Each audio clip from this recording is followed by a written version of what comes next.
Milí priatelia, ja vás vítam pri Dýchej slovo.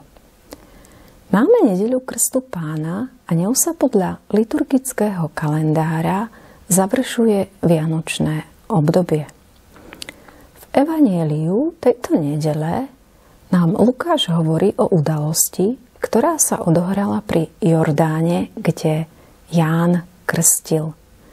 A celý tento text pripomína akoby súhrn či reflexiu adventu i Vianoc. Text, ktorý máme na túto nedeľu, začína vetou ľud žil v očakávaní. Žiť v očakávaní. Ľud nielen čaká, ale žije v očakávaní. Život v očakávaní znamená určitú aktivitu. Vyžaduje bdelosť, možno pripravenosť, nesie v sebe istú dávku napätia či zvedavosti i citlivosti, možno ochotu nechať sa prekvapiť a hlavne otvorenosť. Ak tak niekoho čakáme za zatvorenými dverami a nepustíme ho dnu, alebo nevyjdeme von v ústrety očakávanému, možno k stretnutiu nikdy nedôjde. Žiť teda v očakávaní predpokladá predovšetkým otvoriť sa tajomstvu a otvoriť sa pre zmenu, ktoré v sebe toto tajomstvo nesie.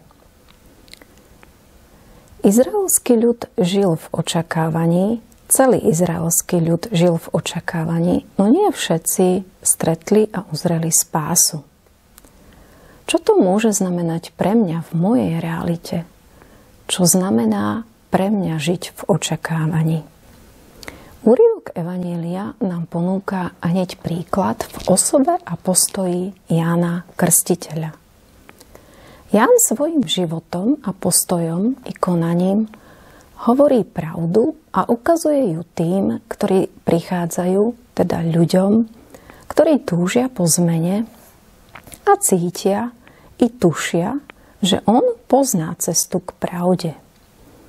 Tí, ktorí prichádzajú za Jánom, je skupina ľudí, ktorí nežili celkom ukážkovo, no a ani Ján ich nešetrí v konfrontácii, ktorú im ponúka.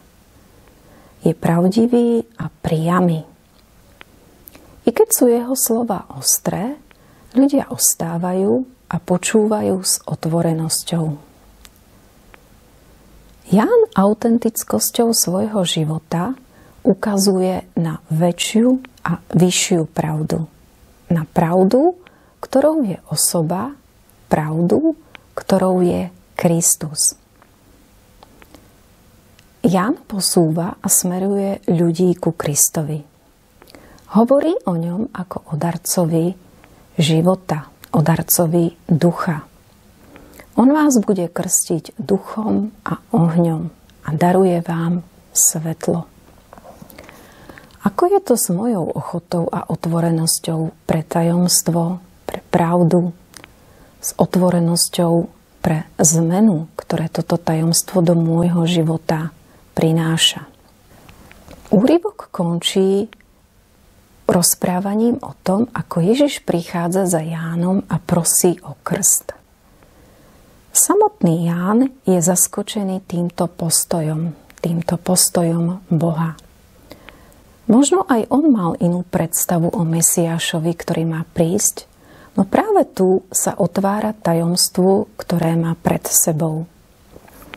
I my možno často bojujeme s predstavou o autoritatívnom a mocnom Bohu. Už samotné vtelenie Boha i narodenie, ktoré sme slávili, indikuje cestu, ktorou sa Boh chce priblížiť človeku a byť s človekom. Ježiš sa necháva pokrstiť a tu je predstavená celá jeho identita. Identita, ktorá je postavená na vzťahu k Bohu, k Otcovi a na vzťahu Otca k nemu.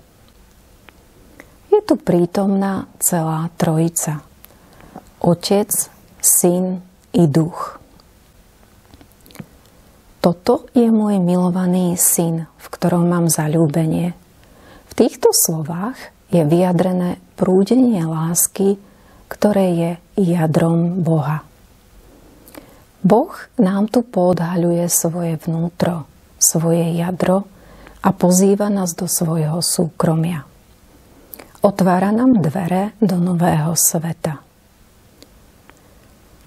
Ty si môj milovaný syn, moja milovaná dcéra, v tebe mám zaľúbenie. V tebe mám zaľúbenie znamenáš pre mňa všetko. Inými slovami, som rád, že si, rád sa na teba pozerám, som rád v tvojej prítomnosti, mám pre teba slabosť. Tu je predstavená aj naša skutočná identita. V slabosti Boha, ktorú pre nás má, je ukrytá celá naša sebahodnota i sebavedomie. Je to niečo oveľa viac, iba že nás má rád. Má pre nás slabosť. Tu dokážeme stať vzpriamene. Krst je pozvaním do súkromia Boha, do vzťahu, kde môžeme byť naplno milovaní a tak môžeme byť sami sebou. Skúsme sa v túto nedeľu otvoriť tomuto poznaniu, pozvaniu, ponoriť sa naplno do tohto tajomstva, do tejto pravdy a zakúsiť ju. Prajem vám všetkým pokojný nedeľný čas.